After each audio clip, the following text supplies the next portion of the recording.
જે તમે વિચારો છો જીવન તમને એ જ દેખાડશે. Ernst homes.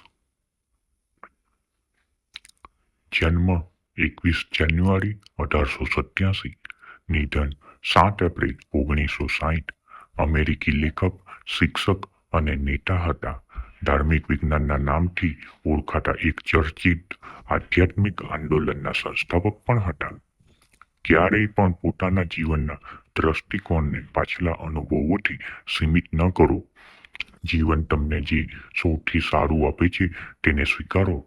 જીવન એક દર્પણ છે. જે તમે વિચારો છો તે તમને એ જ દેખાડશે.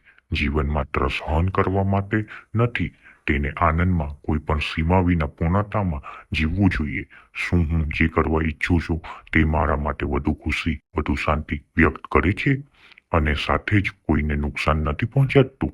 જો હા, તો તે યોગ્ય છે. એ સ્વાર્થ નથી, બ્રહ્માંડમાં એ જ શક્તિ છે અને આપણે બધા તેનો ઉપયોગમાં લાવી શકીએ છીએ. માણસ વિચારો દ્વારા પોતાના અનુભવોથી જે ઈચ્છે છે તે મેળવી શકે છે.